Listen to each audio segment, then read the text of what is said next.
In fact, we had one set of comment from JMO.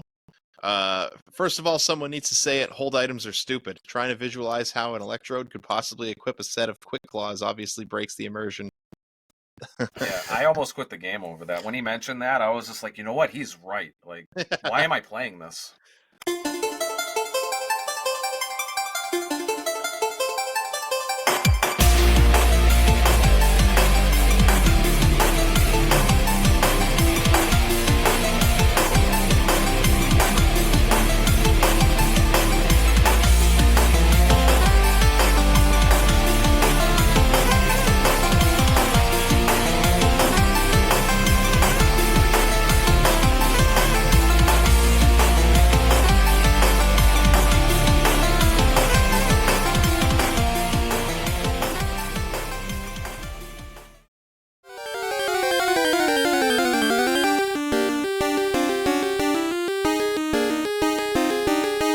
Welcome to the Cable Club.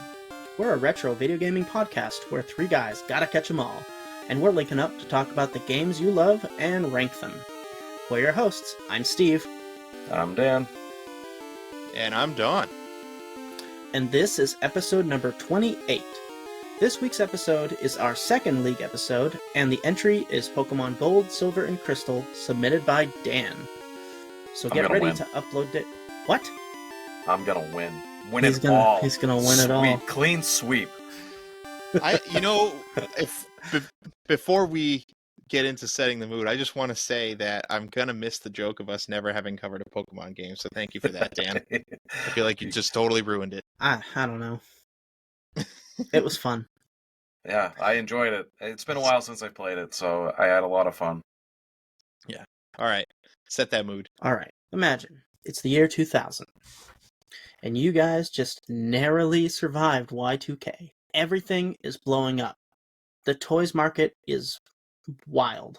You've got Beanie Babies, Furbies, Skip-Its, the PlayStation, N64, Tamagotchi. All these things are crazy. But last but not least is Pokemon. Your whole world revolved all around these things. It's what you dreamt of at school, and they're the things that you couldn't get enough of. The things that held together all of your friends at recess.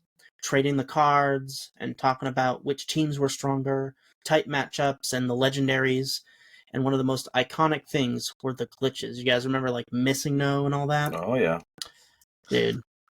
I went looking for him back in this game back in the day. I know, me too. And the most coveted of all Pokemon, Mew. Soon, however, Pokemon started to become something else. It started to fall out of favor for the cool kids at school. This was a pivotal point in your social life. You couldn't believe that this wonderful thing that bound everyone together, popular or not, was slowly fading to the wayside. Thinking to yourself about how much you loved this thing, you found it very difficult to imagine life without it. The more you thought about it, though, the more you didn't care. You cared more about your happiness than being cool. Pokemon Gold and Silver got released soon after. You played the snot out of that game. 100 new Pokemon, a whole new world to explore, new gyms, new moves, a new storyline. You started to also realize that the most important people in your life also thought the way you did. Your best friends all still loved Pokemon. To this day, it still stands the test of time. This is a personal story about my late childhood. The people that you can share your most favorite things with are the family that you choose. Your friends and your Pokemon. Good stuff. That's the best speech I've heard in all 2 weeks. Which is saying a lot given recent current events. Yeah. But, yeah, no. Good times. Good times. Pokemon Gold, Silver, Crystal. Yeah, it was right at that point where like it had fallen off the wagon. It felt like at school nobody thought it was cool anymore. Nobody wanted to talk about it, and it was like I felt like I was playing the game by myself and not having really anybody to talk to about it for a little while. But, you know, Let's be honest. A lot of those kids were probably playing it at home. They just didn't talk Yeah. about it. It had a big rebound in college. Suddenly, it was cool to play Pokemon again. Yeah. Well, Pokemon Go too was another big one Yeah, no. for a little while at least. But anyway, I've got some announcements for y'all. All right, so Announcements? first off, in case you haven't noticed, because this is only the second episode, we've started our league. It's going to be a different pace from last year, where we were just kind of casually talking about and reviewing games and comparing them, just kind of doing our own thing, getting our feet wet. So this league is how we're handling the show going forward, where we're going to take, the games that people think are the best games. We're going to talk about them on the show, hopefully with guests, not for these first three. But then, we'll be ranking them in a league throughout the year and handing out prizes at the end. And if you want to be a part of this league, go ahead and write us in at thecableclub@gmail.com, or better yet, join our Discord and get to know us a little bit. And we're certainly not picky about which guests we bring on. So we're booked out pretty far, but we're definitely still taking people to be able to fill out the rest of the year. So get your entry in. Get it while it's hot. Lock your And game in. if you're a content creator, that's even better, because what you get for participating is one, you get to come on the show and plug yourself, where we'll give you an opportunity to do that. Two, on our league list, which you will see if you're watching us on YouTube at the end, you'll get a little icon that's going to sit there all year on our list next to your game. So if you have any kind of branding or whatever, it sits there. And then once we get our website up and running later this year, you'll have a permanent spot on our website as a commemorative guest of the Cable Club. So yeah, a little bit more SEO for you. As if you didn't need another reason to come hang out with us. Come on, admit you like Pokemon with us. I love Pokemon. My other announcements have to do with the news. First and foremost, I wanted to talk about Mario and Luigi Brothership and the fact that it came out, because I bought a copy. I played it for about 10 minutes, and that's all the time I've had with it so far. Have you guys bought Brothership and played it? I have not. I want to hear what you guys think of it. I'm gonna be honest. I have it sitting in the other room, and I had today off, but I haven't played it yet. Oh, wow. I mean, I was busy today. I didn't have a lot of time to do that. I really love the series, right? But the series has always been handheld. And you might argue on one side of the fence or another whether the Switch is a handheld or whether it's a console. But it's pretty cool that I get to play one of these games on a big screen, and it's actually kind of cinematic, as opposed to being the top-down feel that the other games have. So I really like the Mario and Luigi series, except for Paper Jam. The game is horrid, but hopefully this one shapes up to be pretty good. Well, how was the first 10 minutes? Was it good or not enough to really say anything about it? I'd say mostly not enough, but it already has the feel of a Mario and Luigi game. It's hard to describe that exact identity unless you've played them all. Then you kind of get it. It's an RPG, but it's got its own things going on. I will put it in like layman's terms for anybody that hasn't played a Mario and Luigi game. If you've played Paper Mario, there are action commands. In this game, it's like action commands on steroids. So if you like having RPG selection battles, but also like interactive gameplay in the battles, then this kind of game will be right up your alley. And if you haven't checked out a Mario and Luigi game, and you like Paper Mario, it's the next best thing. What other RPG can you play where you could do a no-hit run? Yeah, that's crazy. Like the action commands let you. I mean, if you're good enough at it, it sounds simple, and it's not, especially your first time through any one of these given titles. But you can play an entire Mario and Luigi game without taking no damage, like just by getting good at the action commands. And the action commands aren't the same thing all the time. It's not reduction of damage; it's dodging. Yeah, okay. So you might like the action command might be to jump to avoid damage, but then what you end up jumping over comes at you in different patterns and different timing and stuff. And sometimes there's mini games associated with it. Like there might be like a wiggler enemy, right, with like multiple parts. And in order to damage him, you have to turn all of his parts yellow. So like when he charges at you, you have to jump at the right time to hit the one part to turn the one red part back to yellow. So like just little stuff like that that they incorporated into RPG battles. It's bonkers. Yeah. It's really good. And it's kind of neat because you have the two Mario Brothers, and one's controlled with the A button and one's controlled with the B button, and you'll have attacks that like come and they sweep and they cross over like an X, and you have to jump different timings and Oh, wow. like all. Kind of It's reminds me of like Guitar Hero almost in that sense, where like obviously when you're dodging stuff, like the kind of like arrows or whatnot as like pressing the button, but in this case you're dodging. Well, they Yeah. there's just so they took this idea and they just like completely filled the space with as many ideas as they possibly Yeah. could flesh out. Like they really didn't leave anything on the cutting room floor. So we'll have I'm to come hoping back that to it. Brothership Like, is good too. I don't know. Maybe we can do Brothership as a bonus episode since we all three bought it. So yeah, maybe. now our other news story is a big one, and Steve found it, so hopefully he's ready to talk about it. Yeah.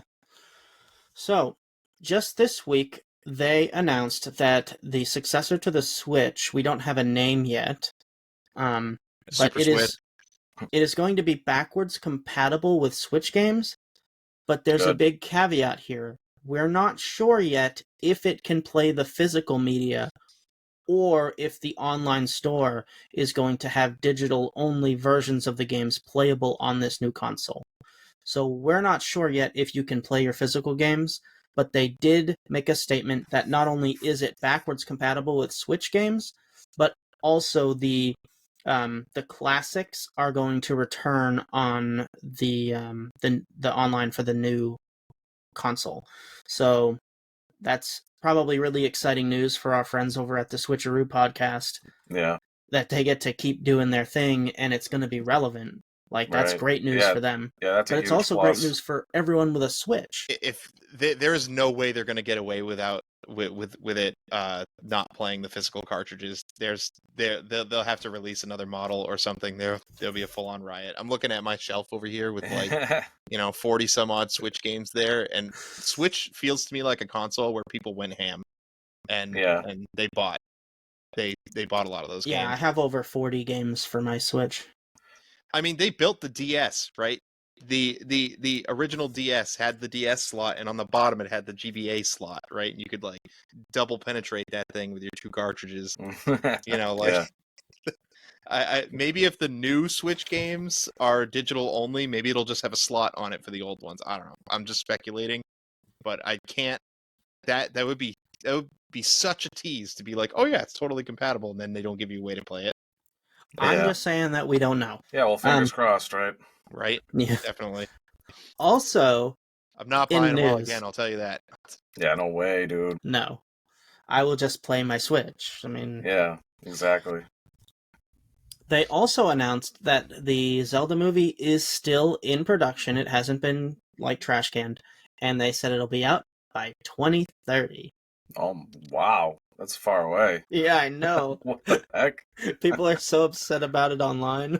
I'm gonna be retired then. Like, Yeah, like, jeez. trying to think of where I'm gonna be in 6 years. It better be My kids will damn in good college. waiting that long. Yeah, it's kind of a joke. Yeah. Oh, Lord. You know the definition of news, right? Like, that's like the kind of thing you just keep to yourself. Yeah, But future yeah, news. yeah. No, I was just bringing it up because it's No, kind no. of a meme online, you know? Not you, but like rhetorically. Oh, fair. Yeah, it is weird. It's like, yeah, we're making this game, but it isn't going to be out until 15 years later. So look forward to it. Yeah, guys, by 2035, I'm gonna run Amazon Corporation. This is news for you. By the time the Zelda movie comes out, we'll have a new president. Yeah. Holy cow! All right, Dan. Question of the week. Buckle up. Oh boy, so we got 3 of these bad boys. Let's start with JMO's question from the Switcheroo podcast. So he pitched, where would you place your giraffe rig tattoo and where would each head go? That is a very interesting question. I don't think I can answer this first. I need to see how you guys All right. answer it to All right, gauge so how I have bad an I'm gonna get with it. I have an idea. All right, so the base obviously would be like the belly and the chest, but then when you get the hands, they would branch off into your arms and they go all the way down into your hands. So like the heads would be like, Yeah, you could like sock puppet your Your Girafarig heads, your Yeah. dark side and your, I guess, normal side, Yeah. psychic side, whatever. Well, yeah, one's shorter than the other, isn't it? I don't even know. I don't remember. One is like a little tail with a face. To Oh, say it well. has two heads is being very generous, I think, but regardless, it does. And I think the Pokedex entry says it has two brains, so. Okay, well, well, that's my idea, anyways. I absolutely love it. Yeah. All right, Steve, what do you got? All right, so I would. Can I get a matching tattoo with somebody so one person can be one half and the other person can be the other half? Yeah. There you go. Don could be the other half for you. So My mine's other idea. like a full like. So how are we doing this? We're like bending over and it's like on our side, and my like left hand is the black is like the black side, so that when we bend over from the side, you just see like the black body stretching up my body, and you'd see the giraffe side stretching up your body, and we can sock puppet the two heads. I wasn't Is that necessarily what's going thinking on? it was going to be like gigantic. We could get little ones so that when we fist bump, they create the Girafarig. You guys have much better ideas than me for this. No, that one. You My were other onto idea- something, Don.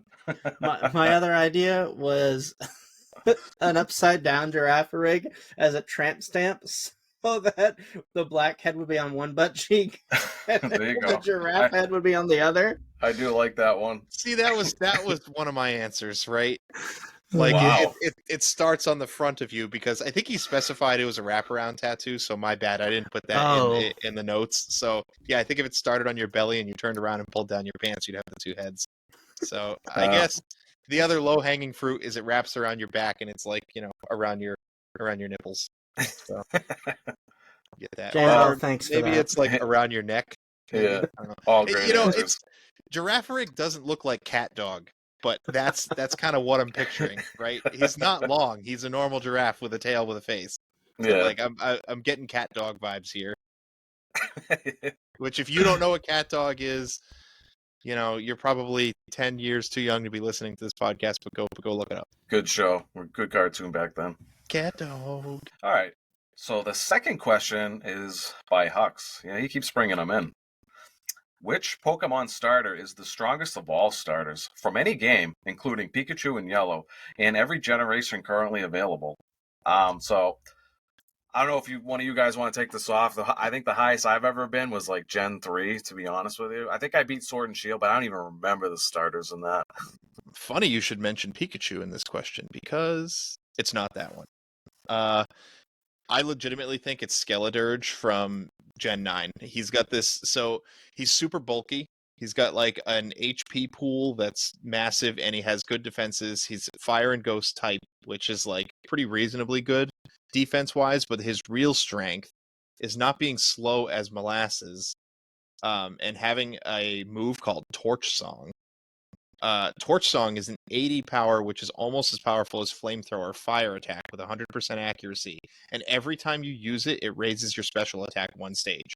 Oh, wow, that's real good. Basically, he's this insane closer. People slap an item called a Choice Scarf on him, where he, is faster, and they just spam, and spamming Torch Song is enough sometimes to get you over even mons that resist it. Like, if you bring them in, and you Torch Song something and kill it, and you get your special attack raise, and then they bring in the counter, you can Torch Song it and raise your special attack again, and your double raised special attack is probably enough to kill the counter.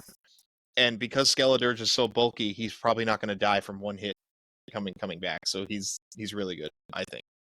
I'm not that super well versed on today's metagame, but that was the latest that I knew. So that's my answer, Skeledirge. Yeah, I mean, sounds good to me. So I don't think that Skeledirge sees any play in competitive. But I know that the last few years, every single team had an Incineroar on it, and he's widely considered the most powerful competitive starter, but not because he has like the best base stats or whatever. It's just he has like Intimidate and all the really good dark moves like Fake Out or whatever. And he's just insane. What is it? It's not. I can't remember the movesets. However, I was following Wolf Glick, who is a competitive Pokemon player, and he talks in great detail about how that Pokemon is insane. So that would have to be my guess. But if you were to go like as far as like a personal favorite, I really, really, really like Mudkip and Piplup, because Steel Water has like 13 resistances and immunities like combined. It's like an insanely defensive type, and it's really cool. And then Water Ground is one of my favorite combinations, so I really, really love Swampert. Also, Makes sense. Empoleon is so based. And he's a penguin. Everybody loves penguins. I really like Empoleon's aesthetic a lot. Yeah. So I'm definitely not like well versed in Pokemon, like especially competitive Pokemon as you guys are. But I do remember that Blaziken, wasn't he like banned at one point? Like I do remember that when we played, like he was. he basically was banned because he was too good. And I think it was around like Heart Gold, Soul Silver that I remember when we all had it. I think I remember him being banned at that time. So it was in the 5th gen, and I know that because the 5th gen was the first gen to introduce Dream World abilities or hidden abilities. So in the 4th gen, Infernape was just considered to be a better Blaziken because he actually had speed. Like Blaziken's speed is just like okay. Yeah. But then in the Dream World, they gave Blaziken the ability Speed Boost, which is just every turn his speed goes up by 1 tick. And that's on top of broken. that, he had Baton Pass, which switches your Mon, but passes all the buffs that you had onto the next Mon. So like he had that, and he had really high attack and really high really good stabs. So he ended up being uber tier. Like they just banned him from the regular competitive play. Like he was up there with the legendaries. Just throw him out, protect, gets a speed boost, Baton Pass into something that resists whatever they're attacking him with. They're hitting a water type, and you put in something that has like Storm Drain or some ridiculous nonsense. Yeah. I mean, I guess as far as like favorite starter, I'm gonna go real OG with this, but it's probably Charizard, or like just the Charmander line, because when I was a kid, I really liked Charmeleon. I loved the red look. I thought he was really cool as a kid. So I'm gonna pick Charizard as like my favorite starter. Boy, I do like Blastoise, but I also really like Charizard, and it's like this. It's like this internal dilemma I've had my entire life because I like them both so much. But you love me more than you love Charmander. That's also not fair. Oh. Why would you put me in that position if you really loved me? All right, so this last question's from Hapney. Who is your favorite starter, and why is it Totodile? Gen 2 starter, right? Yes. I think it's Gen 2. Like that's how I'm looking at it, and because he put it out there basically as soon as we announced the game. Yeah. All right, so for this one, you guys got to answer both parts of the question. So I'm trying. So wait, I have to pick my favorite starter, and then like why Totodile's better. Yes. Oh boy. Well, I'm just gonna say right off the rip, it's Cynical for me.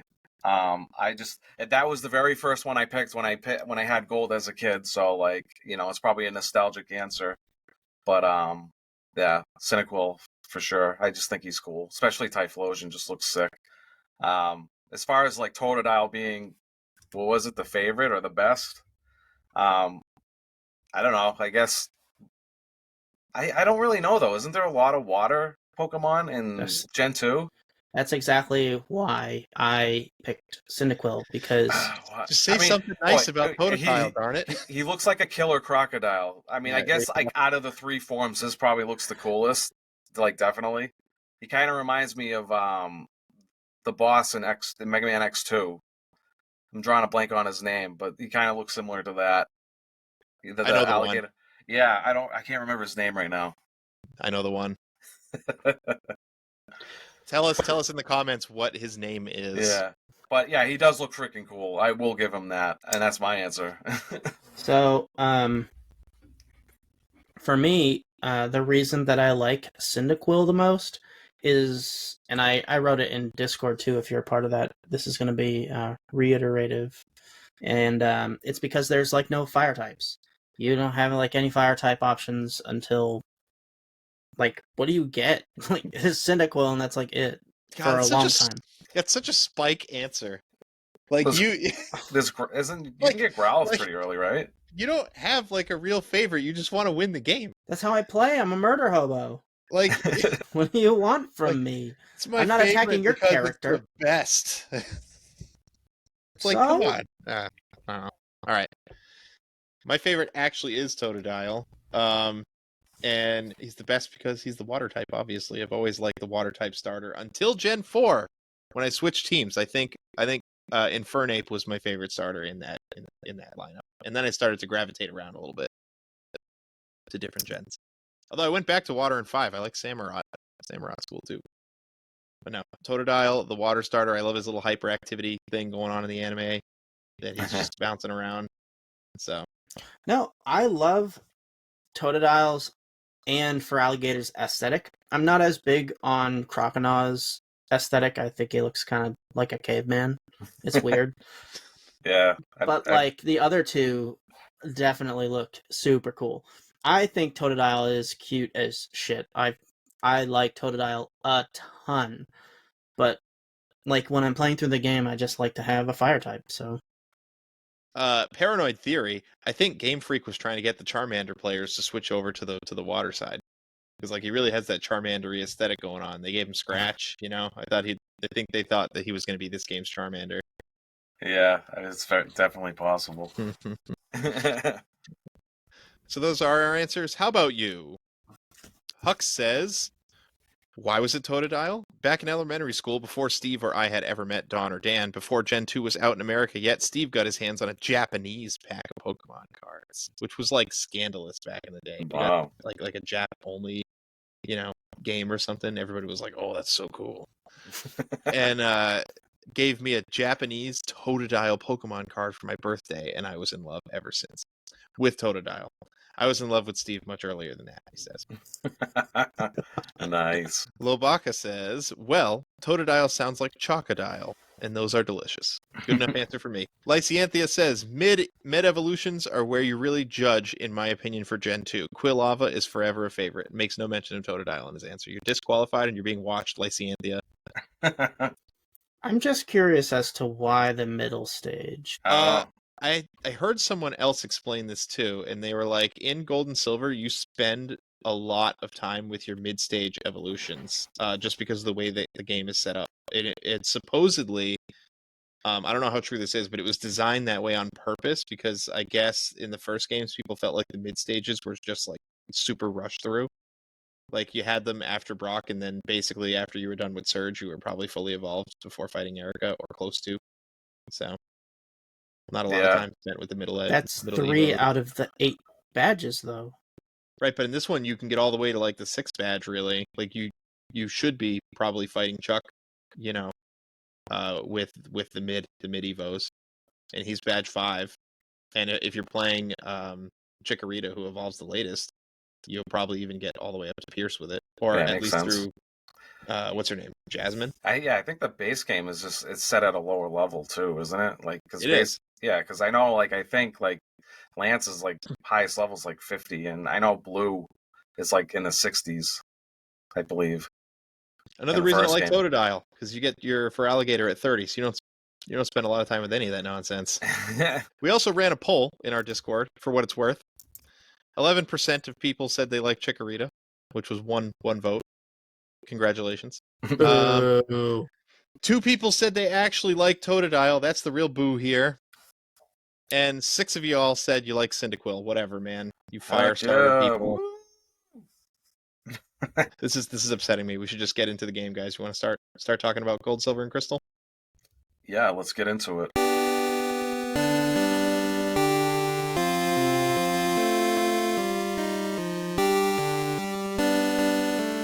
So where to begin? So I guess I'm gonna get like a little backstory on Pokemon in general. Everyone knows it as Pokemon, but your parents probably called it as Pokemon. I know my parents certainly did. Why But do some people have such a hard time pronouncing things? I really don't get I it. don't know. But like a lot of parents will like that. It's like, are you watching Pokemon again? It's like, Mom and Dad, you've only heard me say this word about 10,000 times in a 30-minute span. I don't know why it's not sinking in. Yeah, It's the lack of caring. yeah. I mean, yeah, it is really. But it was originally called Pocket Monsters, and then it just got like shortened to Pokemon. The franchise originally was a pair of Game Boy games, Red and Blue, which came to be in 1996. It was founded by Satoshi Tajiri and became a massive success in Japan. And then basically later it got exported to the rest of the world in the time frame of 1998 to 2000, which it became the juggernaut that we all know today. So yeah, you got like Pokemon. It consists of like video games, the anime, toys, trading card games. You name it's probably like it's just about everywhere. Dude, I remember like KFC had these like tattoos for their like kids meal or whatever, and I wanted to go just to get the tattoos so you can like wet them and put them on my skin and have like, and they had the weirdest ones. Wraparound tattoo. Exactly. I only remember Jinx being one of them. Like I don't remember which ones they were, but it was Jinx. Like Dude, that's such a dude, weird. I would have been so sad if I got that one. Oh, I would tramp stamp the Jinx so hard, dude. Yeah, give me my Charizard or Blastoise, man. Or even Scyther or something. Dude, the Burger King toys. Like, I used to get the sweats upon getting my kids meal or Happy Meal or whatever, like hoping I got the Mewtwo, or because there were some of them that were like gold. I don't know if you guys remember, Yeah, but the they were like gold a little plates. Pokemon figurines Yeah. one, but then there were gold ones. And they came in those like Pokeball things, and I remember that turned into a whole issue. I guess some kid put it over its face and suffocated and Oh my god. passed out. Jeez. So Burger King had like a recall where you could go turn in all your Pokeballs for free fries and stuff like that. It was a whole thing. Totally Yeah, nuts. that's wild, dude. But like seriously, about this game though, remember the first Pokemon movie?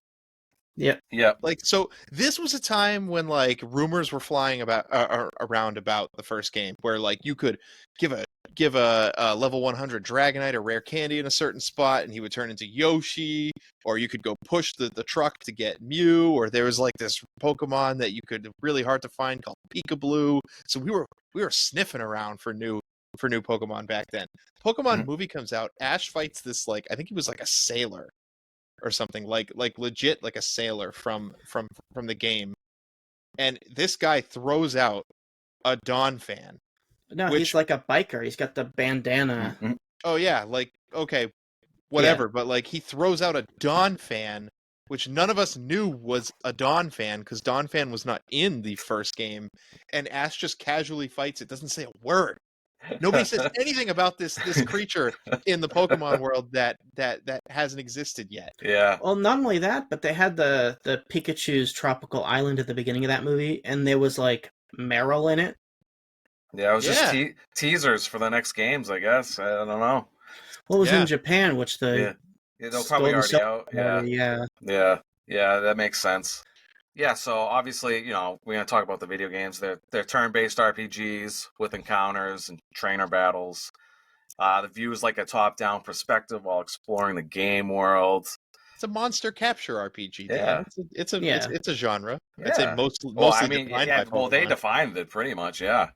Listen, if you know a monster capture game that's older than Pokemon, then hold put on it in the comments. Wait a minute.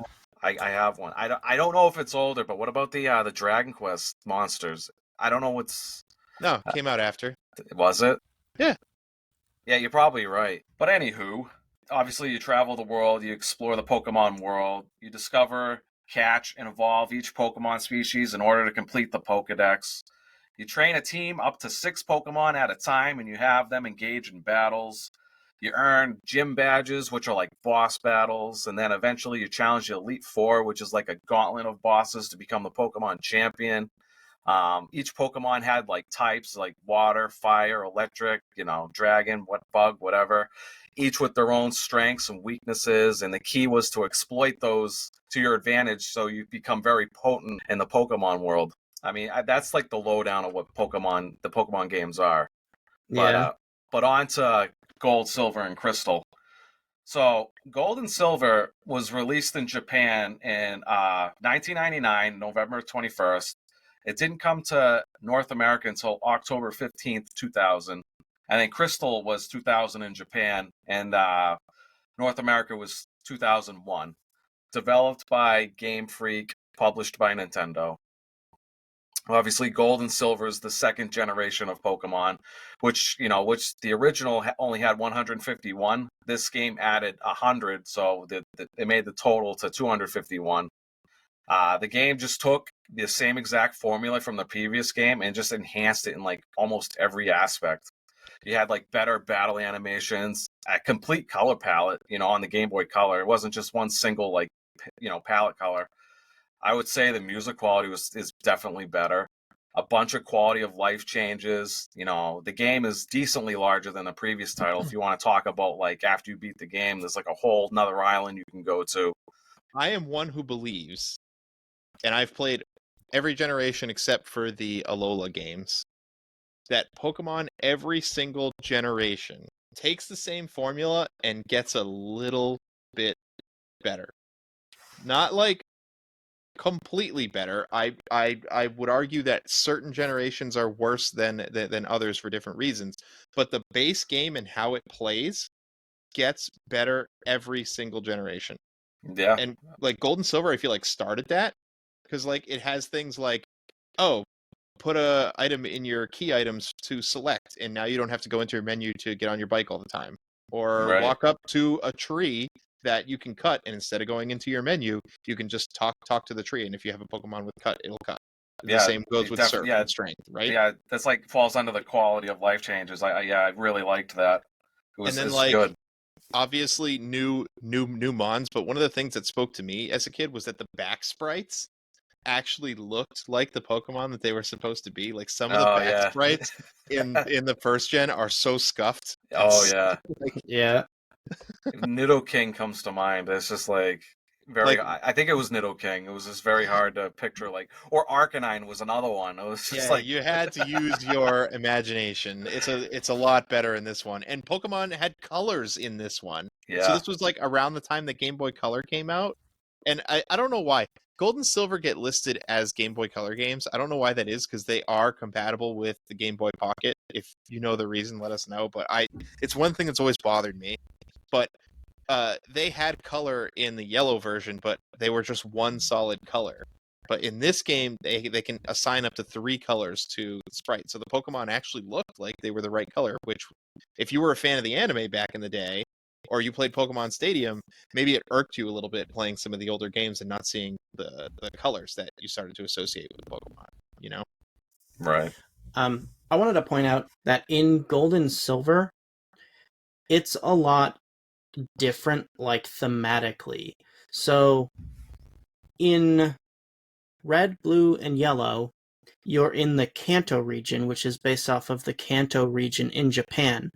And it's more of like a modern civilization with big cities and technology, and it's more modern and what's the word that I'm looking for? Urban.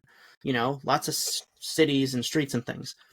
But Gold and Silver is a lot more rural, country, like we're in the backwoods sticks now, boys. Yep, and it's based.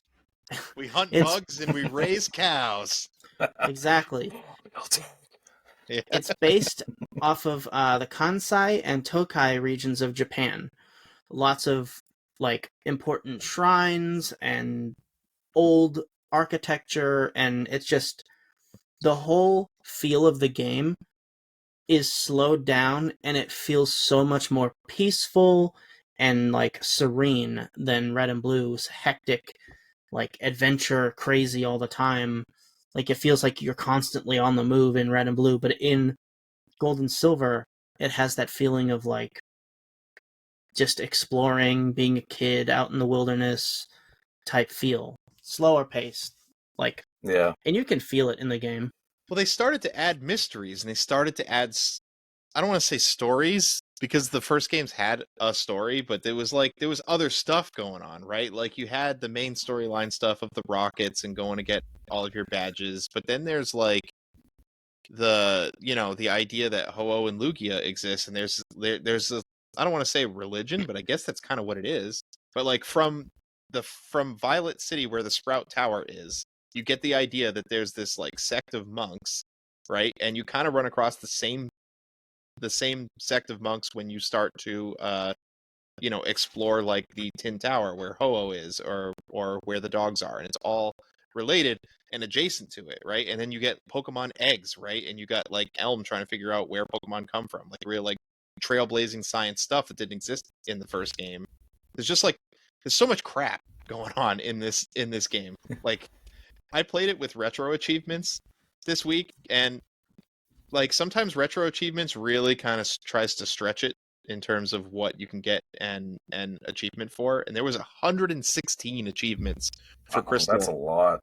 But I was moly. surprised at like how much of it just exists in the base game. Like, go find the Karate Master, go get the mysterious egg from the daycare. It feels like go such fluff. Yeah. Like, it's just there's so much stuff going on. Yeah, I know there was a couple achievements where you had to be a certain level to face the gym leaders. A lot of those I actually missed because I wasn't actively getting the achievements. I missed a ton of them because I wasn't even trying to overlevel. I was just playing it. I guess I just wasn't the right level. I got a lot of them in the Kanto region though. This game is like a masterclass in stepping up. The difference between Gen 1 and this one, I think, is crazy. Yeah, they enhanced so much of the game that it's insane. Like I was saying, like with the quality of life stuff, and just in general, like the bag organizer, basically, where you had like different sections of the bag. Oh yeah, Dude, that was so nice, man. And Poke Gear, like the Poke being able Gear. to call and get refights on some trainers. Yeah, in Crystal they actually expand that, so some of the trainers will give you like the evolution stones. I know. I wish I played Crystal for that. I had 2 Pokemon that needed stones. yeah. And I didn't realize. Also, hordes, right? Because this was the first game that introduced hordes. Dunsparce. Now, like modern day Pokemon games have rare Pokemon, and like there will be like from time to time events that cause them to be more common.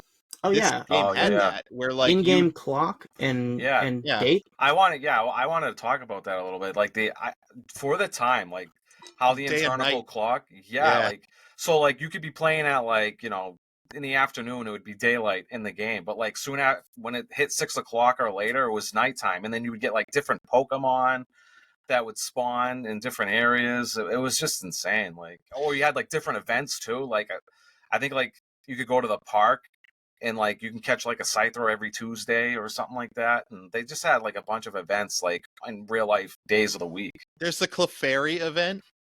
Yeah. That happens at night near Mount Moon. I don't know if it's like Friday night or what, but there's like a particular like day of the week. This was such like a revolutionary thing back then. Like that was they not really happening. they go ahead. Sorry. No, I was in my mind. It's okay, go ahead. I was like, Friday night ain't happening. I'm at Friday Night Magic, buddy. Yeah. ain't no Clefairy event for me. So no Lapras for you then anytime during Friday for Lapras, right? But yeah, so there's just so much to explore, right? Because like that Union Cave about the Lapras thing, you have to be curious enough to go back there with Surf and Strength, to actually get to where the Lapras is. And then like there are NPCs that you talk to that will say things like, "Oh, I hear strange noises on Friday coming from the Union Cave," right? Yeah. But like the Ruins of Alph is like this crazy thing too. Like, did you guys know you can open up back doors to go get like items? What do you mean back doors? Explain. With the unknowns? No. Ruins of Alph. So there's the sliding puzzles, right? Yeah, I knew that. Which drop you down, but behind them there's a wall with unknown language, and you can either catch enough unknowns with the unknown Pokedex where it decodes it for you in English, or B, just be a nerd like me and know what each of the unknown symbols is and be able to read it without having to do that. Yeah, that's And what I it was gives talking you about, a the hint. unknown. And if you do whatever it is, so like one of them says escape, and if you use an escape rope in that room and then walk back in, the wall has opened and there's items in the back. Wow, I did not know that. I to this day, I thought it was just like filler. It was just like, oh, it's just a puzzle, but not really much in here. And there's good items in there. Like Wow, I did there's not know that. yeah. That's pretty Oh, cool. another thing. This game just keeps adding on. Pokemon held items. Yep, I had that too. Like I wanted to discuss where that like it added like the berry system. So like those were like kind of like battle items where like they would actually use them in battle. I'll I never mean, forget Different the kinds first of time Pokeballs. that happened. Like I was like fighting the rival. I didn't know my Pokemon had something. And like I was like losing, and then it just created this extra animation and I just recovered HP and I was like, what happened? Such a good teaching moment. Like, cause they don't tell you. They just give your starter a berry and then it just happens and you're like, what? yeah, definitely. Yeah, and like just so many little things that they add that's like crazy. Like new types of Pokeballs, like dive balls, net balls, quick balls, that kind of thing. Yep. The apricorn system, like everything that you thought Pokemon was, and then they just multiplied it. It was quite an eye opener on progressive game development. Yeah, I would say like Gold and Silver and Crystal is probably like one of the best sequels I've ever seen from a game. It's insane like how much they added. And they didn't really like change the formula. And I feel like that's so good. It's like you keep the base formula, like the game that everybody loved, but you just enhance it. And that's exactly what they did. Yeah, no Star Force here, buddy. Now, Yeah. hold on, boys. It's not all roses. Uh-oh. You ready for Oh, some of that's the true. enhancements that don't land with me? Let's hear it. Wait, Happiness, evolutions, blow. I didn't really run Always. into that problem, really. Like, did you use a Happiness Evolution Pokemon? Yeah, I yeah, used well, Crobat, right? right? Crobat, like Blissey. They Like, eventually evolve. I mean, it yeah, doesn't. sure. But some of these Pokemon are left as crappy forms until they evolve. And Okay, well then, Eevee.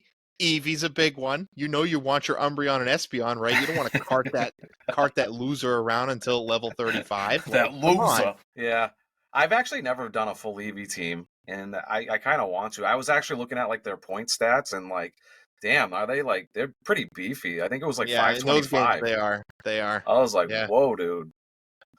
What did they get nerfed or something in the later games? No, it's just later games have more powerful Pokemon. Oh, And yeah, the makes sense. evolutions, unfortunately, tend to be really hyper focused and not surprising. Yeah. So Although in 5th gen, I did run into somebody using an all Eevee team, and it was a baton pass team, and it was pretty cool. yeah, 5th gen was kind of the ban hammer on Baton Pass. They were like, oh, yeah, we're all done with this. This is not happening anymore. Yeah. We all know with like, the HM and TMs where you can just like basically make your Pokemon learn moves that, they don't learn through leveling up. And then HMs are basically moves that you can use in the outside world. So like you can cut trees, like surf, go up waterfalls, etc. I actually used all of those and all the TMs, like headbutt and whatnot, in my team. So I've had every single one. I didn't have an HM slave or anything. For like TMs, I think there was like headbutt. God, there was other ones. Rock Smash. Well, yeah, those Rock yeah. Smash. Yeah, Dig. I had Dig. Yep, I had all of them. So I was like, it was just a smooth transition throughout the whole game because I didn't have to go to like the PC to like change out a Pokemon to grab a certain thing. I just had it. I had them all, and that was my plan from the start. That's how I played this week too. But hello, 3 water type HMs? Come on. Yeah, that was rough. Yeah. I had them all in my Gyarados, so I was just like, he's pretty useless. But like, water attack, water attack, water attack, water attack. I guess he just surfs. yeah. And whatever the 4th move was, Earthquake or something. So the team. Another new thing They split up special from special defense and special attack when it used to be one stat. Yeah, that's It true. Yeah. really screwed a lot of Pokemon over, but it's Poor okay. Lapras. Some of them were broken. Like Alakazam having that high special and having that also be his defense for the most part was just like not okay. Yeah. So happiness really, really gets me in a bad mood. Which is Because weird because it's supposed to make you happy. They kept, and you know, for those of you at home who haven't played this game, the happiness mechanic was a mechanic they added to like make it so your Pokemon evolved, but they had to be like maximum happiness. And if you go look up the system online, it is convoluted and it is a pain in the neck. Just And don't it make them involves, faint. like repeated trips back to it's little stuff like that, but then like repeated trips back to these two haircut brothers to get your Pokemon a haircut every day, and it's just it's fluff to the umpteenth. I hate it. And they never gave up on it. Another one is roaming. Roaming Pokemon is the most dreadful mechanic. Oh, you talk about the legendary dogs? Yeah. Yeah. That is, and they made them worse than every other roaming Pokemon ever. They fixed it in later games where there's roaming Pokemon, but not only do the legendary dogs flee on the first turn they get, if you manage to pull off a move called Mean Look, which prevents your opponent from fleeing, they also gave all the legendary dogs Roar. So don't worry, Roar. they're just going to use Roar, and it's going to make you run away anyway. So good job leveling up your Haunter enough to be faster than Raikou. It doesn't mean anything. So Yeah, I don't agree with that either. Like I feel like they should have like at least at the very minimum attacked a few rounds if they wanted them to run and roam. They should like at least throw 2 attack moves before running. They literally run the first turn. Makes it impossible to like catch them almost. yeah, Quick balls. Even I then, don't like roaming. Yeah, all. no, it's bad. It's awful. Another thing that's awful is most of the Johto Pokemon stats. Yeah, so my run this week, because of the retro achievements, was using Johtomons only. That is Pokemon that are specific to the second game, not Pokemon found in Johto, because that'd be easier. And being under level, and it was fine. And then I got to the Elite Four, and I literally got stuck. you got And walled. I tried and tried and tried again, and I had nothing but like 4,000 Poké Dollars to my name and no items and no Wow. trainers to fight because I had fought all the trainers already. I had a serious issue. I had to go grind up a B team to go beat these people.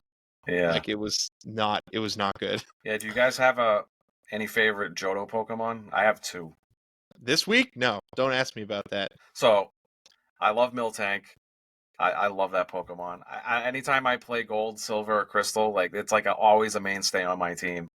And if I can get it, it's hard, but like because of the trading thing, which I think, in my opinion, is a negative as Pokemon games as a whole. But I won't get into that. It was there from the beginning, so Yeah. I didn't rag on it. Scizor. Scissor's like my favorite Pokemon ever. It was unfortunate I couldn't get one this week, but like it is what it is. I had fun with my Miltank. My favorite Pokemon is also a Johto Pokemon. Tyranitar is my favorite Pokemon.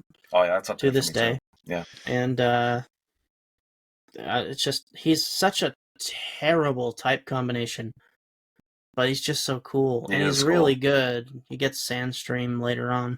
It's not a terrible type combination. He's just rock. Dark That's his problem. and rock is a bad combination. It's just him being rock. That's the real problem. Rock's just a bad type. Yeah. Intentionally so. Just give him rollout, he'll be alright. Being weak to ground and fighting is a really bad position to be in. Dude, rollout. That move, I remember looking it up and telling you guys in Discord. I know that the move in general is probably not like meta or anything, but holy crap. With defense curl, it has and then like the 5th rollout is 920 base power. I was like, what? Yeah, we're throwing out these values here because we're all Pokemon nerds, so we kind of know what like base stats, base power all kind of mean. But just to give you some kind of frame of reference, some of the strongest attacks in the Pokemon game are 120 base power. So 960 is like unhinged. Yeah, what's Explosion? 350? I think it's 500, isn't it? Like self-destruct is like 350. I think Explosion's 500. I thought self-destruct was 250. You might be right. Yep. But like, yeah, it was like 920. I was like, what the hell? Get out of here, dude. Like, I was like, It's like 2.5 times stronger than Explosion. that's not even with stab. I was just like, that's another thing. Stab is where basically where a type gets an enhancement if the Pokemon is that type. So like if you're a rock and you use a rock type move, it gets enhanced. 20% more damage. 50. Stab? Oh, Mhm. I thought it was 20%. No, it is 50. That's a lot higher than I thought. That's disgusting, dude. Huh. So Dan, let me ask you this: Yeah, shoot. the Heart Gold and Soul Silver were remakes for the DS. They're not eligible for this competition, but had they been, would you have picked those instead of these? Oh yeah, absolutely. I mean, I played it with you guys. I think I had Heart Gold, and I had an absolute blast playing that. I know it's just like an enhanced version of the base games, kind of like similar to what was like kind of new at that time. It was like Fire Red and Leaf Green. It was kind of in the same vein as that, with a bunch of quality of life changes and stuff. Diamond and Pearl. Diamond and Pearl, Diamond, yeah, Pearl, and Platinum. It was, that's it, yeah. Yeah. So yeah, it had all like the bells and whistles from that. Yeah, if it was eligible, I probably would have picked that because it's just enhanced all the stuff that then the other games had. Like you had like natures and stuff like that. And what else do I have here? I think we hit all the. Oh wait, I want to mention that Crystal added the battle tower. I don't know if Dawn. I think Dawn played. There's a battle tower in Crystal, which I didn't even know because I didn't play Crystal until basically this week was my first time beating Crystal. Yeah, and I thought Battle Tower was introduced in Emerald in Gen 3. But no, Battle Tower is a thing in Crystal, which I find crazy. Yeah, and it was hard because I had Crystal as a kid as well, and it was more for like the hardcore Pokemon players because it got very hard, and I could probably get through like maybe like 3-4 battles, and then yeah, that would be the end of me. I also want to mention that these games, for those of you who don't know, are the only Pokemon games to feature 2 separate regions. Which I think could have been a heck of a tradition later on down the road, but they didn't end up maintaining it. But Yeah, what it's a shame. like what that really was mind-blowing when I was a kid and I beat the Elite Four and there was more to do and it was like a whole nother continent. Like you had to, all right, you beat Johto and now go all the way through Kanto again. And then there's even an additional dungeon after where you go fight the I think he's still the highest level like mainline boss in Pokemon ever. Who is Red from the previous game, who is your character from the previous game. Yeah. And what better way to show a growth of a player than to fight against the player that it's supposed to be like who you were in Red and Blue. It's not like it's its own character. It's supposed to be you, and you're fighting yourself. I mean, he has like Ash's Pokemon and whatnot, but like, what better way to have the player feel like they're overcoming their past self than to do that? It was a really cool choice. Like he shows up and he has the same exact like player sprite from the first game, and he looks the same as the character profile or trainer option from Red and Blue. So it was just like such a good choice. But I have a big downside. Oh, really? He has such a great battle theme, but the problem is that they've already spoiled that battle theme because they gave it to Lance too. Yeah. Oh, it's just like the final boss battle theme. Yeah, but like it would have been so cool to have that separate track just for that one epic fight.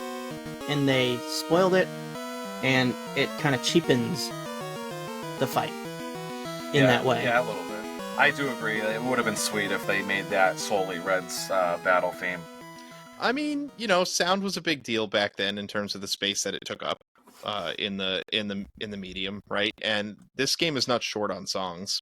No. Johto has its own set of songs, and then Kanto has an entirely different and I think equal amount of songs. Yeah, it's like all remixes of the Kanto songs from the first games. Yeah. So like the battle themes, like the battle theme from Kanto, and then same with the boss battle or the gym battles. The overworld music too. They should have taken the champion song from Red and Blue when you fight Blue. and used that for Lance, and then gave us the new song just for Red. That's my opinion, but Or maybe possibly swap it.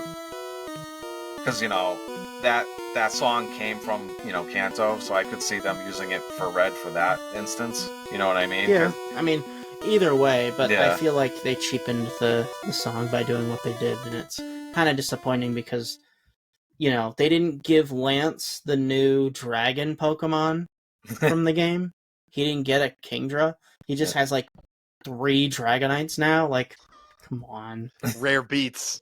Such a cop-out. I mean, Yeah. each Dragonite, I don't know if you noticed, but each Dragonite has a different element. Yeah, well, each Dragonite also gets ice punched by Kadabra. See you later. Oh, man. Maybe picking one type was a bad choice. It started off the somewhat tradition of monotype champions. Like there's champions in later games that are monotype, which I thought is weird because in the first game, Blue is supposed to be like you. Yeah. And he has a balanced team. Yeah, he's also a way better rival than Silver. Yeah. That's all right though. I hate Pokemon. They're only tools. And he just keeps I losing. like my Pokemon like I like my women. I think Silver. there's like lore too that he's Giovanni's kid or something like that. I don't know if that's actually true or if that's some kind of thing that people I've made never up heard that. for the fan base. But yeah, some people think he's Giovanni's kid, Yeah. which is why he hates Team Rocket so much. So because he does hate Team Rocket, it really Yeah, he does. really triggers him. Yeah, That's because they're weak and they want to use Zubat and Rattata. and Ekans and coughing. Mass Come on. production, I guess. So You That's want all. mass production? Pick up a water Pokemon. Come on. tentacles, bro. Don't even. So, are you fellas ready to move on to our review of this game? Yeah, I think so. I think we hit a lot of points. Before we do that, we're going to take a quick break.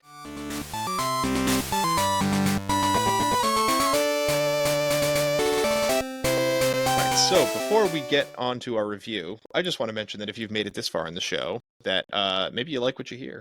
And if you like what you hear, or like what you see on YouTube, you should leave us a like. Or if you're on a listening platform, take a minute to leave us a kind rating or review. That really helps the show, helps us get seen, but just gets us generally jazzed when we see new ratings and reviews. Leave us a comment. We like to respond back and interact with folks. It's kind of why we're doing this thing.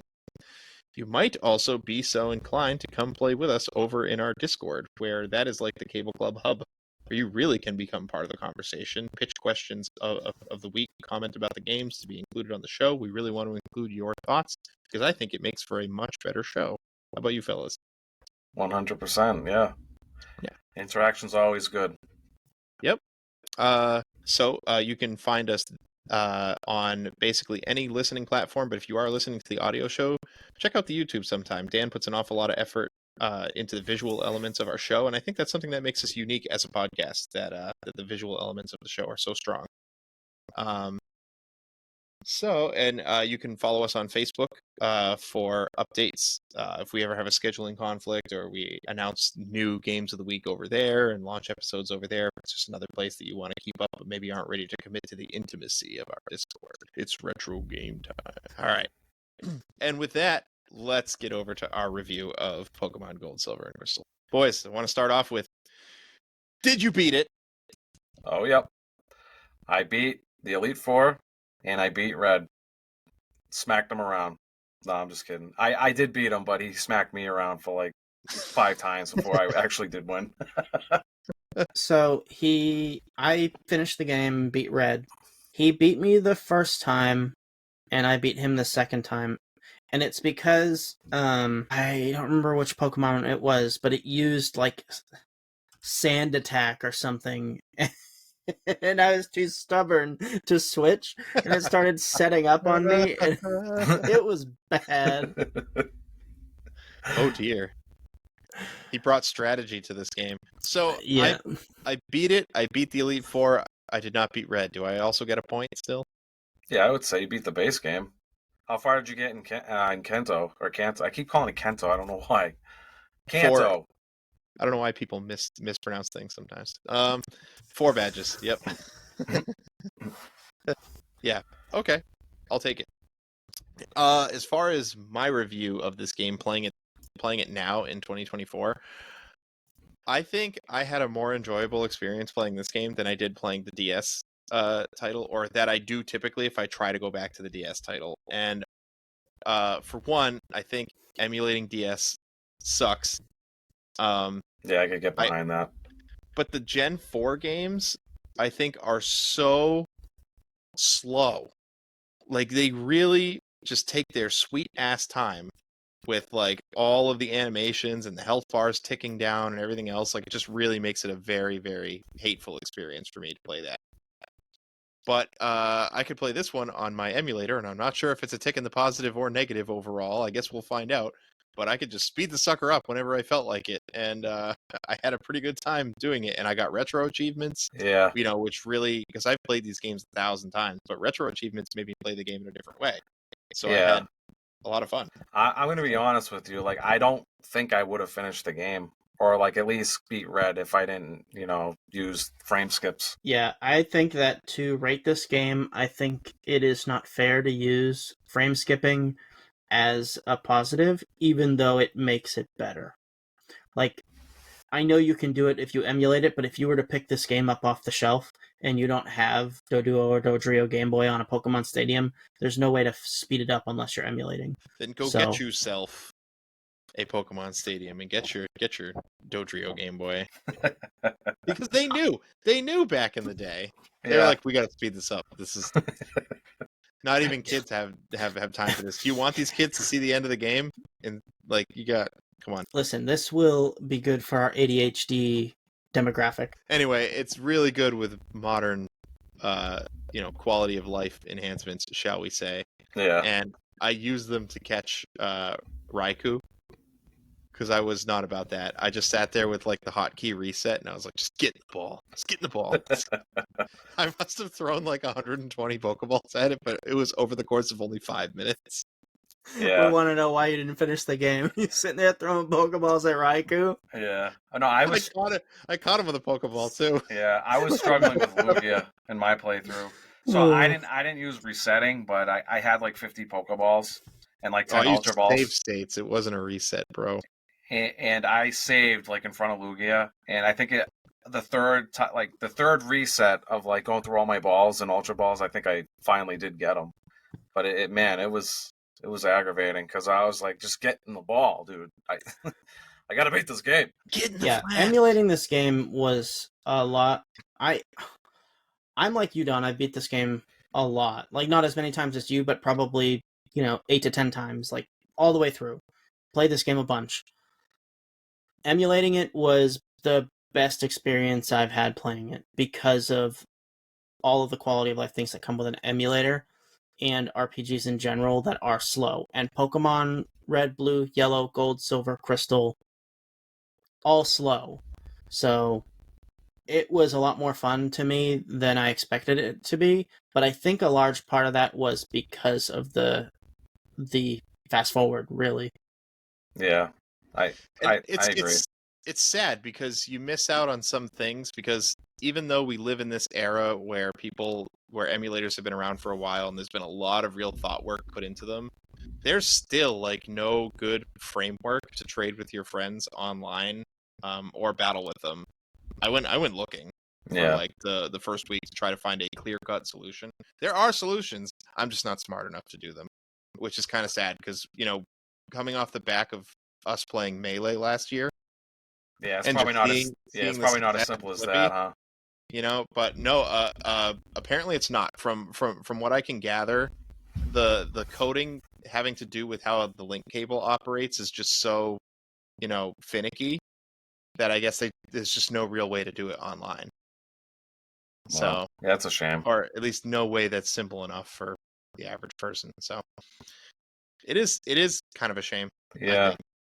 Yeah, because I would have loved to evolve some of the Pokemon that I would have loved to use, but I just can't do it. And so like, I I would mean, say Gengar is my favorite I Pokemon know. ever. I And feel like can't have it. unfortunately, that's like kind of a dock towards like the Game Boy, like the actual hardware, because well, even the emulators too, because there's where you're gonna find someone that's playing on a Game Boy with a link cable these days. You're just not. And then obviously the emulator, like you just mentioned, like it doesn't even work, or if the workarounds like kind of convoluted. Well, you're gonna do like we did as kids and have 2 Game Boys with 2 games. Yeah, One is your brother's with your own link cable and trade. You're not gonna. I wanted My favorite Pokemon doesn't need to be traded to I evolve. I wanted a Scizor. Right? I would have loved to have had a Kadabra evolve Mm. into an Alakazam. I just had a Kadabra on my team. Good enough. And yeah, the stones. I had 3 under evolved Pokemon until Kanto. So wait, I actually never got a stone in this playthrough. Wait, can you even get them in Johto? Bill's Yeah, grandfather. Oh, Johto, no. No, But yeah, not Johto. you can get them Kanto. from the department store in Celadon still. oh really? Mm-mm. What? Not you in Gold sure? Silver. Bill's grandfather is the only way to get stones in that game. Really? Yep. I could have sworn you could buy them by then. Yikes! Look I'm it having up. I'm gaslighting myself right now. I swear to God, I used to buy stones. That's so crazy. Okay. You could always, back in the day, trade your Pokemon over to a red and blue and evolve it in there. Maybe that's what I ended up doing. I don't The know. time capsule shenanigans in the cable club upstairs.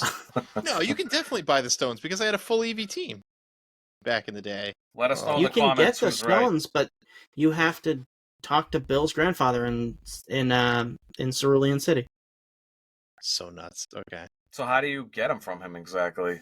He'll describe a Pokemon like this Pokemon has a long tongue, and you have to bring him a Oh. Lickitung. Or this Pokemon has leaves on top of its head. You have to bring him an Oddish. So Don was grinding. He was bringing these Pokemon to Bill to get his full Eevee team. I guess so. You can get one of each of the evolutionary stones. Yeah, I think I'm just losing my mind. I don't know.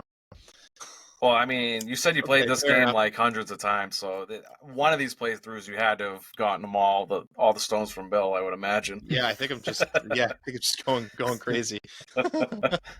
Yeah, it's actually a really It also could have been from Pokemon Stadium. I think you can get them as rewards in Pokemon Stadium. it's such a crappy to play it in tandem. gatekeeping decision though to not put stones in, and there's like all these Pokemon that evolve with stones. The same with trading. I don't really like that aspect of Pokemon where it's like you need to trade and or use like stones, especially if they're that rare. Yeah, It's it's a gimmick that was cool as a kid because everybody had the games. But imagine it didn't take off, right? Yeah. And Pokemon was this game that nobody played, and you had it, but you couldn't. You'd have to buy another copy of the game to trade with yourself just to complete the Pokedex. That's rubbish. Yeah. Rubbish. Rubbish. Trubbish. It's trubbish. It's trubbish. This is totally Garbodor. Yeah. Get out of here with your Gen 7, 8, or whatever it is. Is that how Gen you 5. pronounce that? Garbodor? Yeah. Oh my God! It's garbage and odor. I've always said Garbodor, and I didn't know what they were going for. I just got that now. Oh, I'm happy to enlighten you. Oh, man. But there's some aging factors that hold this game back. Especially if you're used to modern Pokemon games. Like, for instance, Pokemon Learn sets, which are the sets that the moves that they get from leveling up, are pretty bad. And some Pokemon, as a result, are not, like, almost not usable. Like, Togetic is a really good example. You get a Togepi egg early on, which helps you solve the mystery of where Pokemon come from. And then, so it makes you feel like it's special, right? That you got this Togepi, so you raise it and you make it happy, and it evolves into Togetic, and Togetic's like a tanky kind of Pokemon, and it excels in special attack as opposed to regular attack. But it's flying and normal, which are both physical attacks in this game.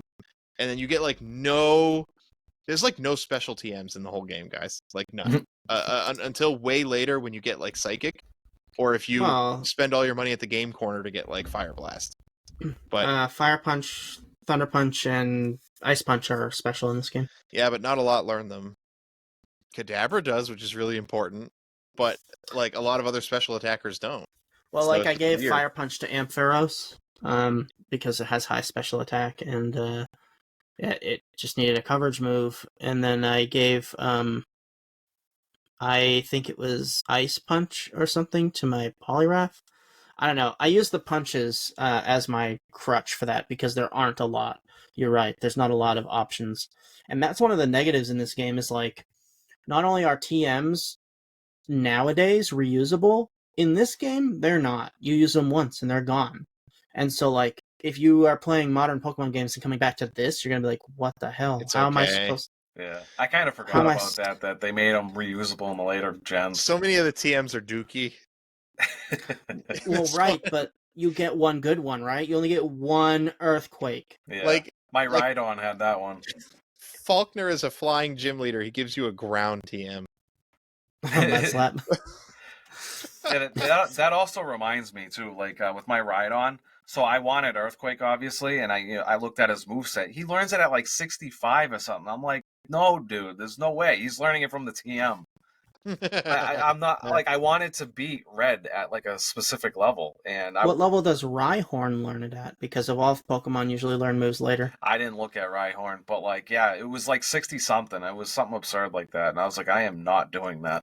But like the Johto Pokemon too do not range in type very much in the base game. Your choices are like water and normal, Yeah, and that's like it.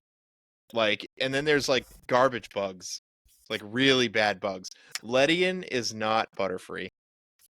That's not cool. And Ariados is unacceptable. yeah. That'd be the word. Just like why? I wish bug Uh, Pokemon were better, man. I'd love to make like an all bug Pokemon. Sometimes they are, just not those. Yeah, There are some good bugs now. Fortress was great, but like I think overall it's hard to go back to these games because there is that sequel out if you prefer that kind of thing. If you prefer like original hardware, like Dan was saying, you know. yeah. I mean, like you were saying before, like with every gen that they release is usually like quality of life changes that the previous game didn't have.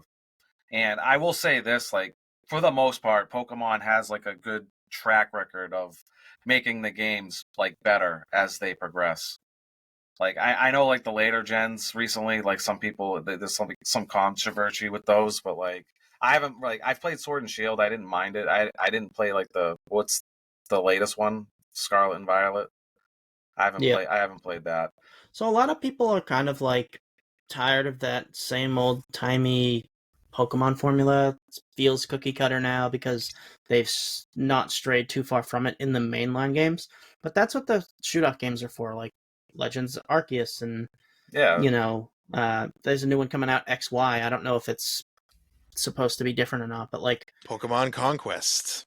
yeah, that didn't do well. I Oh, personally loved it. by the way, Dan, Rhyhorn learns it at 55. it's still garbage. You're lucky he learns it at all. Garbodor. Yeah, I wanted to beat Red at like I think my teams was in the 40s. I wanted to stay in that range, so. Beat him in the 40s. 40s. No, sorry. 50, Jeez, 55. no way. 55. I was like, excuse me? So yeah, technically, if I kept my Rhyhorn all the way to 55, I would have learned it, but I didn't. Because he was already a Rhydon by the time I was looking at, when he learns Earthquake. Hmm. And it was like... Yeah, you'd have to wait till 56 because he won't learn the move as a Rhydon or as a Rhyhorn. Let me rephrase this. If he evolves in battle, he won't learn the move first. He'll evolve first. Oh, really? I'm pretty sure. Well, maybe not, because if you level up in battle, he'll learn the move mid-battle, and then after the battle, he'll try to evolve. So maybe it would. Maybe. It does. But It does. I had to raise two Pokemon to how it 55. Yeah, Tyranitar and Dragonite. yeah, you had those pseudo-legendaries. That's one area where these games are notoriously criticized among Pokemon fans, is that the level scale of wild Pokemon and grind spots are virtually non-existent. And that's why Red is considered to be such a hard boss, because he's really hard to fight at Yeah, so what you do, like as I did as a kid, is you go through the Elite Four like 50 times. Yeah. Use the speed up button. Yeah, that you do what I did this last 2 weeks and use that button to frame skip. So Yeah. hold that sucker down. Yeah. Put your best move in the first slot. Go to the Elite Four. Hold the speed up button down and just pound A until you're done. Yeah, Yep. I just grinded all the way like to 55 that Mount Silver with the fast forward key.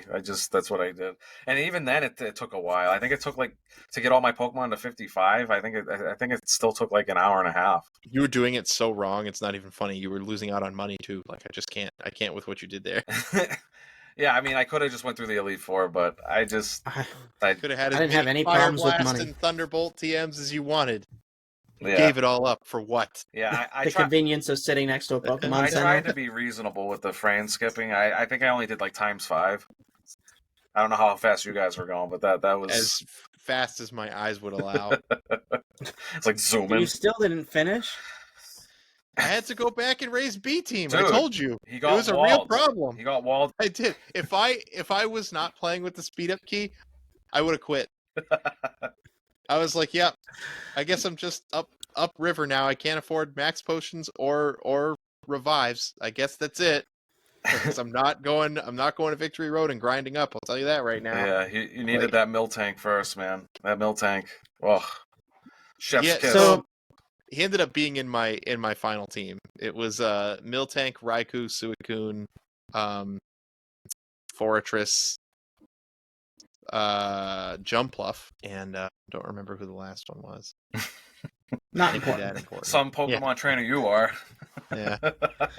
You're supposed to have a bond with these Pokemon. Yeah. And some HM slave. Sudowoodo, you failed me. I called him Carl or something. I don't even remember. So, my take on Pokemon Gold and Silver is you kind of had to be there. Yeah. Like, I agree. it's fine going back to it, but it's not great. It's not great like I wanted it to be. If you could play Pokemon today, you should probably play a later game. Yeah. Like from Gen 5 or something. So that's kind of how I feel about it too. Yeah.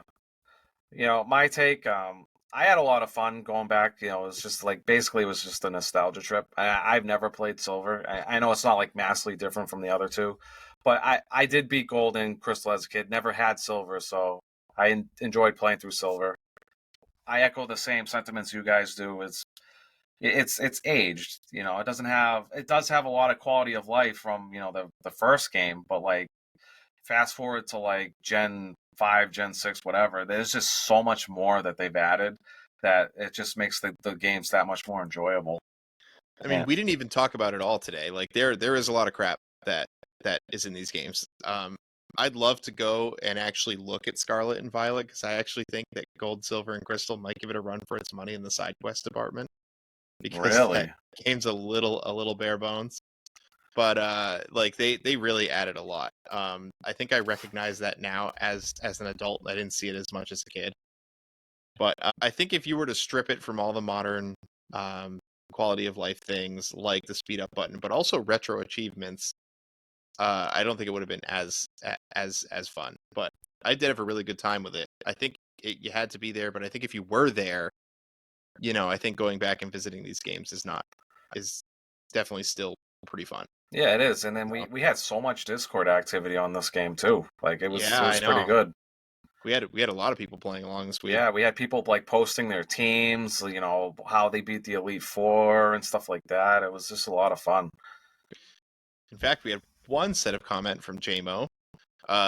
First of all, someone needs to say it. Hold items are stupid. Trying to visualize how an electrode could possibly equip a set of quick claws obviously breaks the immersion.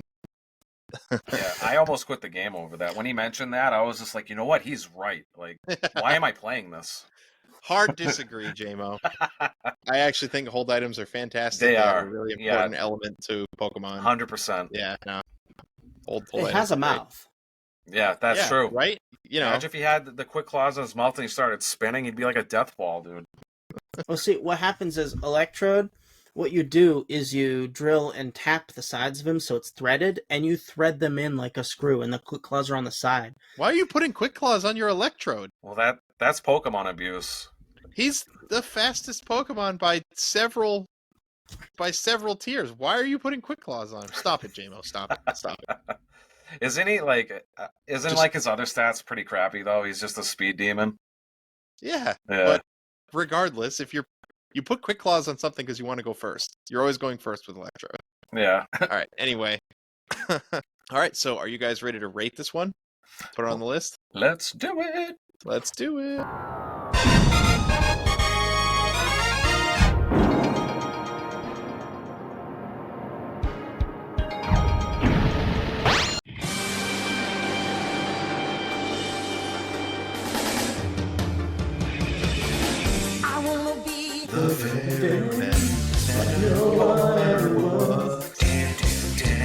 Catch the them is my real test. Train them is my cause. Gotta catch them all. It's you and me. You're my best friend. In a world we must defend. Anyway, here we are. So, this is the second game, and if you watched our anniversary episode, you'll kind of know how this works. But basically, I'm on the tier maker website here, and we're not creating tiers; we're creating cups. The difference is that when we're finished with all this, we'll have an equal amount of games on different cups, and we'll award games in each sort of category. Not all games are created equal, unfortunately, so we don't want to grade the absolute masterclass classic games that everybody knows are the best games against some awesome hipster choices that deserve spotlight. So the way this works is that once a cup fills up, the subsequent game will either enter a higher cup or push another game from a lower cup up. But we are only 2 games in. We need to get to 5 before that starts happening. So Pokemon Gold, Silver, and Crystal, Dan's game, is going to slide right next to Steve's game, starting in the Apricorn Cup. It's going all the way to Master, boys. I can feel it in my bones. Will it stay there? Who knows? We have 23 more games to go this year. I'm taking it all, boys. Dan's making the meta play here. I'm playing on my co-hosts, one of their favorite genres, and it's named after our podcast. So yeah, I just cannot lose, man. I'm in there. He did appeal to my nostalgia. I enjoyed this a lot more than I thought I was going to. I was like, oh man, I played this one 100 times, but you know what? I had a lot of fun. So, all right. So we are going to set that aside, and we are going to talk about our next game.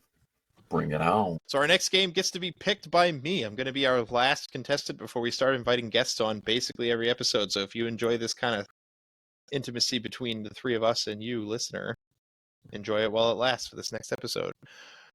My choice to enter into the league is my favorite game ever that I'm entering with trepidation because I don't want it to get stepped all over. I love it. It is Paper Mario. Awesome. The best title in the series. Really? All you TTYD fans out there can hate because it's better than that one. Or at least it used to be. Maybe the Switch version is better. So. It is a hot take, generally, what you just said, but we do. We're spicy around here. Yeah, well, very, very spicy. From a point of view that is, probably a little bit biased, I would agree with you.